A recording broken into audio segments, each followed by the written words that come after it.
అందరికీ నమస్కారం. నేను మీ నాగమణి. ఈరోజు మీకు ఆకు తినే పురుగు గురించి ఒక పరిష్కారం తెలియజేస్తున్నాను. ఎందుకంటే ఈ ఎండాకాలం వచ్చిందంటే నైట్ టైం పురుగులు ఎక్కువగా మొక్కల మీద కూర్చొని ఆకులని రంధ్రాలు చేసి తర్వాత తెల్లారేతలకి వెళ్ళిపోతాయన్నమాట. మనం పగలు చూస్తాము పురుగు లేదు, ఆకంతా రంధ్రాలు పడింది, బొక్కలు పడింది అనుకుంటుంటాము. సో ఇది దాన్ని కంట్రోల్ చేయాలా, మనం పురుగుల్ని ఏం చేయాలంటే దీనికి ఒక పరిష్కారం ఏమంటే వేపాకు, తర్వాత వావిలాకు, తర్వాత సీతాఫలం అనమాట. సో ఈ 3 ఆకులు 2 కేజీలు తీసుకోవాలా. అంటే వేప 2 కేజీలు, వేప 1 కేజీ ఎక్కువ వేసుకున్నా పర్వాలేదు, ఎందుకంటే ఆ చేదు అనేది వస్తుంది. కానీ నేను కొలతగా అయితే వేప 2, వావిలాకు 2, సీతాఫలం ఆకు 2 కేజీలు అనమాట. సో సీతాఫలం ఎందుకు చెప్తున్నానంటే చెదులు అనేది కొన్ని భూముల్లో ఎక్కువగా ఉంటుంది.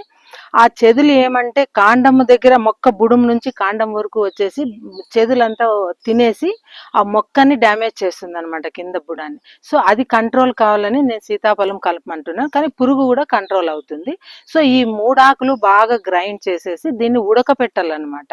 సో ఒక 10 లీటర్ల నీళ్ళు వేసేసి ఒక కుండలోనో పాత్రలోనో వేసేసి బాగా ఒక 3-4 పొంగులు వచ్చే వరకు బాగా మరలనిచ్చేయాల. మరలనిచ్చిన తర్వాత ఏం చేయాలంటే దాన్ని మూత పెట్టేయాల.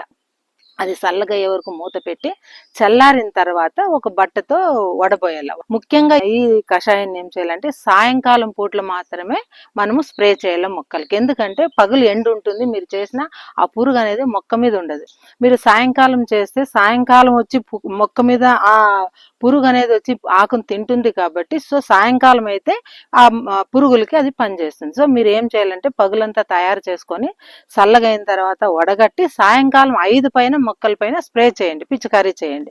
సో అప్పుడు అంటే తెల్లారే వరకు ఆ మొక్క దగ్గరికి ఏ పురుగు రాదు, తర్వాత దానికి రంధ్రాలు పెట్టి తినే అవకాశం ఉండదు. సో వేప అనేది చేదు కలిగిస్తుంది, తర్వాత మొక్కకి పోషకాలు అందుతుంది. వావిలాకు కూడా ఏమైతుందంటే పురుగుకి తిమ్మరి గుణాన్ని కూడా కల్పిస్తుంది అనమాట. అంటే అది దాన్ని తినే శక్తి లేకుండా అది చేస్తుంది. ఒకవేళ ఆకులు తిన్నా కూడా అవి బతకవు అనమాట. నెక్స్ట్ డే ఆ మొక్క దగ్గరికి ఆ పురుగులు రావు.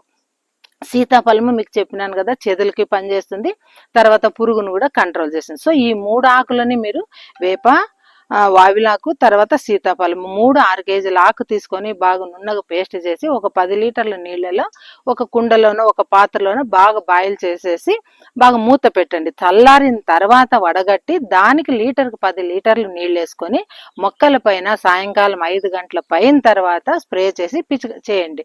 సో ఈ స్ప్రే చేయటం వల్ల ఏమవుతుందంటే మీ మొక్కలని కాపాడుకోవచ్చు, ఆ పురుగుల నుంచి అవి వచ్చి కూడా ఆకుని తినవన్నమాట. సో ఈ విధంగా మనము మొక్క ఆకు తినే పురుగుల నుంచి మన పంటని మనము కాపాడుకోవచ్చు. ఇది అన్ని రకాల మొక్కల్లోనే వస్తూ ఉంటాయి పురుగులు ఈ కాలంలో ఎక్కువ, ఎందుకంటే ఎండకి కూర్చోలేవు ఏ పురుగు పంట మీద.